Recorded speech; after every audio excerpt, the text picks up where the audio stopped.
Welcome back, Officers of the Republic. Is your Coruscant Underworld Police Chief APGAINS, and I'm putting on some safety goggles because we're doing some construction today. We're doing some self-improvement. We have Darth Loquater here, and we are going to tell you guys why it's important to do some things, why it's important to not do some things, make some jokes, have a good time. Darth Loquater, how are you doing today, my friend? Doing fine, doing fine. It's How's your always day good. been? It's been busy. I just realized I'm wearing clear glasses, and they can see all of my stuff, so I guess all of the secret surprises that are on my monitor are no longer there, so I'm going to take these off. It was fun while it lasted.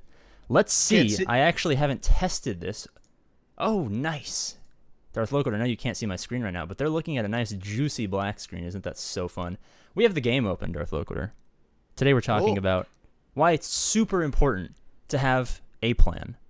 You know, people's plans can change, of course. Some people might prioritize going for guild stuff. Some people might prioritize PvP. Some people might prioritize PvE. You have guides for all three of those things, if I believe. Is that correct? Would you like to talk about them? Yeah, sure. And so if you want to do account planning just in a generic sense and have a good path and understand, we kept answering a lot of questions on my channel about which characters to build.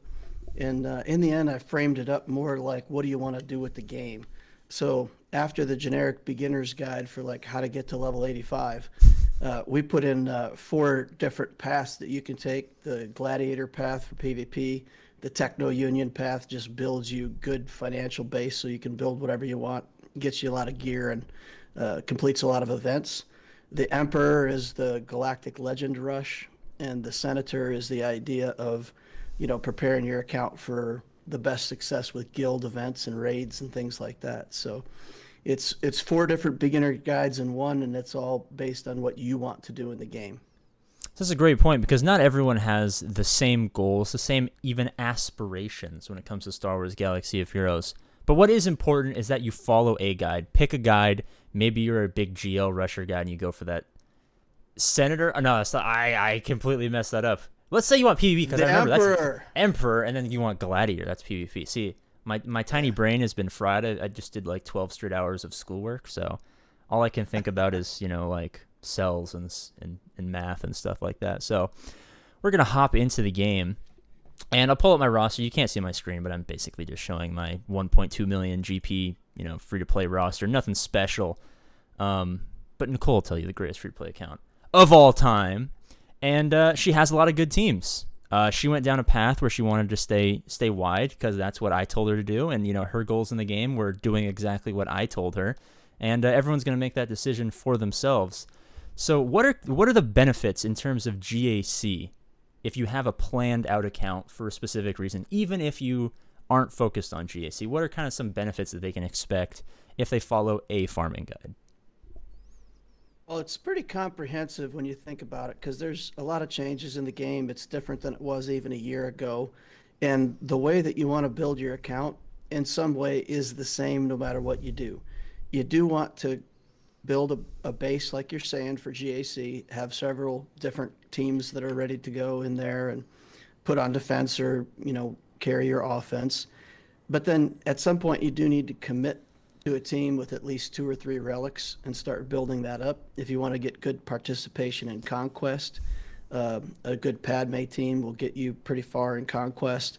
It'll get you through a lot of different things in the game. So, with any build, with any guide, what you want to do is focus your characters, and you want to start relicking one team, get at least one or two relics on that team before you move on to the next.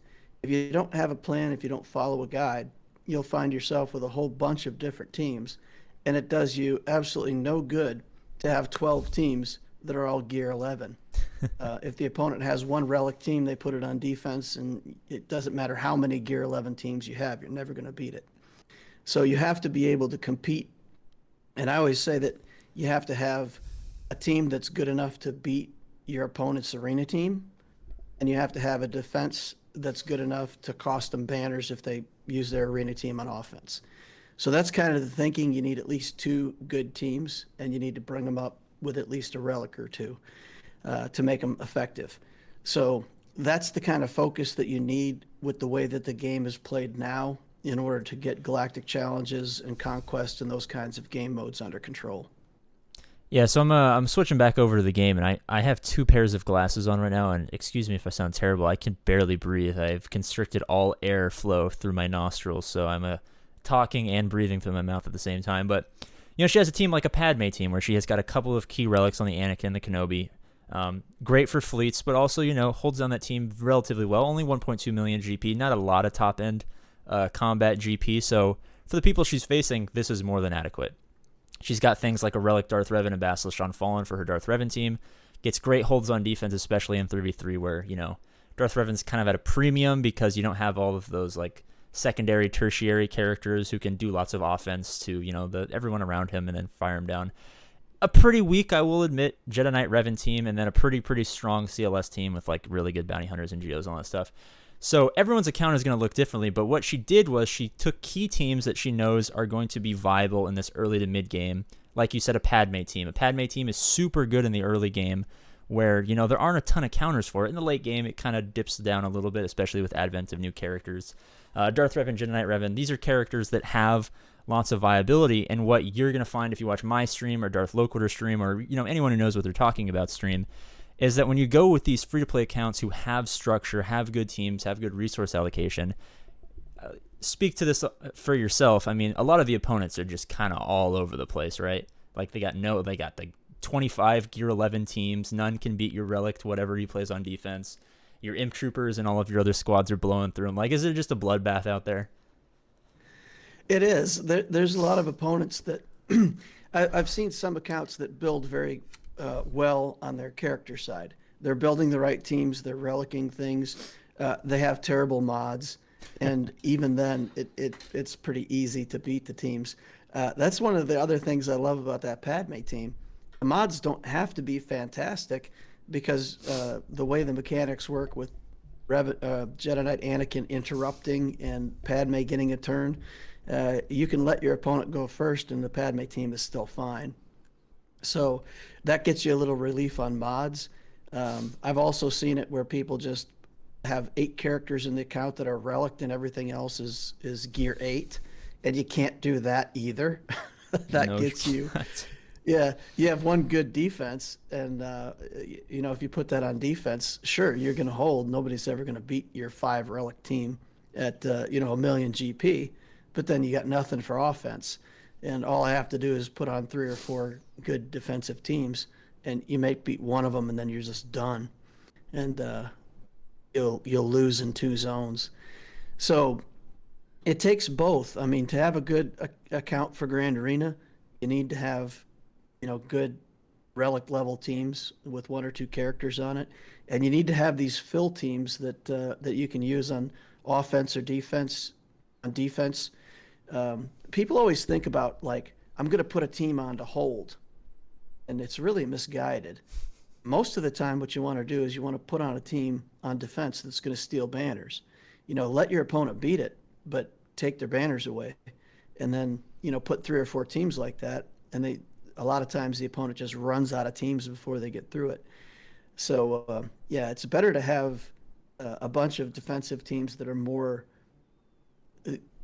They'll lose, but they'll steal banners, and then you can win on efficiency. How do you play that out? Well, Nicole's account is, your free to play is, I think I just watched your update this morning, is like 1.7 ish million. So you play at a little bit higher level than her free to play account, which is only 1.2. So where she's at, especially for 3v3, 3v3 is not a great sample for how these accounts actually play, because she placed a Darth Revan team and a CLS team on the front 2 zones that all 12 weeks were never, like, when they were out there, when the CLS plus Darth Revan combo was together, were never cleared by anyone. So that's not really a good gauge of how to use those, but it's kind of a similar strategy. You want to place teams like those CLSs, like those Darth Revans, who, can be beaten. Those are not indestructible teams, but, Darth Revan's going to throw up some AoEs and Bastila Shan's going to hit a shock, so, you might lose a couple of characters. Then you're coming out of that with, 42 banners instead of 60. And, maybe CLS, maybe you counter them pretty well, but, they're assisting all over the place. Chewbacca's got an AoE, 3PO and Chewie's got some recovery and some AoEs, so people are losing banners. Padme, Anakin could snipe someone. So these teams that are not necessarily, Executor, you will not beat this. they're more of, go for it, give it a shot. You might drop a battle, you might win first try, but you're not getting out of this clean. And I know I saved enough for offense to go through you cleanly. So it's kind of a lose-lose for opponents who don't necessarily plan out for these kind of squads that both of us are fielding in GAC. Yeah, absolutely. All right, There's man. a lot of Go for it, my friend. I can't believe I almost cut you off. There's a lot of GACs that I've won just by running people out of teams. You put a bunch of little stuff on defense, and I have a strategy that I call a permission strategy, where basically I put a good team on the back wall and a good team in front of ships, and then I put at a low level, and I put like a team out in front on bottom front that you can beat. But you got to use something to beat it. Yeah. Like, for example, you put down, I've got Kylo Ren unmasked with the red trooper and some Sith. Well, if you come in light against that, you're going to lose. So people will go, oh, well, that's his good defense, right? And they'll bring in something good to beat it. And then my Geos are on the back wall. And if they've used their Vader or something like that on the front, then they find themselves with two hard teams, and they get to choose: are they going to beat the back wall, or are they going to beat in front of ships? And most people will take the fight in front of ships, and then they're just done. So spread them out, stretch them out, spread them thin, and that works. It's pretty effective. I'm gonna clip that. I have a compilation going of certain phrases that stay tuned for that, guys, if you want to see the worst APGAINS video of all time.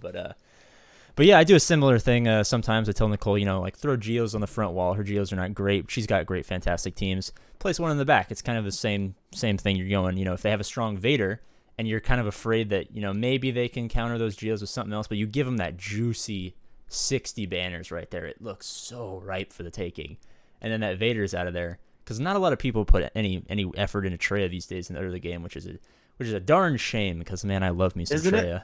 I used to always say, every roster review video I did, I said, what is the most important Zeta? And this was before Darth Vader got his rework.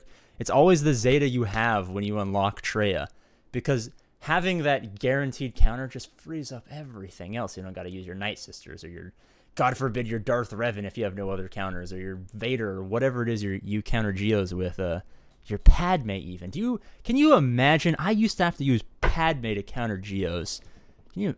So how far we have risen to glory in Star Wars Galaxy of Heroes. Long away are the days of the Padme Geo counters, because those would oftentimes time out. Those were rough battles. Some of my worst memories. What do you use with Traya? I just go Traya, Scion, Nihilus. I just do a 3-man team. If you get enough, if you put the crit avoidance arrows, oftentimes, unless they're like crazy relic 7s, you oftentimes find that they just can't do enough damage to kill you before Nihilus does his 6 bugs suck, and Trey isolates, and it's a pretty routine battle at this point. It even works at the lower levels. Like, Nicole doesn't even have Scion. She just kind of goes like Traya plus her 5-star Nihilus and does pretty good. The only thing you really have to worry about is when those Geos are too strong, and then you do have to throw the Vader in there. But it's always nice to have that option to save, your high-end counter if you don't necessarily need it, because not everyone's going to have great Geonosians. Yeah, for me, it's all about the spy. If they've got a good spy, that you got to bring something in to soak that spy hit. Yeah. Those Relic 5 spies are always fun, because I'm always like, now I guess I have to use my Traya for a Padme counter, because I have to throw Vader in to cull the spy, get him out of there. I'm just like, it's no fun. Like, you lost anyway. Why are you taking my fun with you? These people these days, I feel like people aren't raising their kids right these days. I think that's what we're going to end on. I think people aren't raising their kids right, not giving me any fun counters to use in my GACs. All right, Darth Loquar, thank you so much for joining us over here in the 69th Precinct. As everyone knows, that you guys can find him over at Darth Loquitur on YouTube, which is where he uploads videos and streams. All those links will be in the description, of course. As always, I love you guys. I'll see you later. Darth Loquitur, say something funny. Last time you failed epically. Say something funny real quick. I didn't fail epically last time. I told a good joke. Oh, I don't remember. I just thought if I insulted you, you would be pressured to say something ridiculously funny. Well, I picked up a book the other day on force levitation. It's really good. I can't put it down. God. All right. This video's over. I'm ending it right now.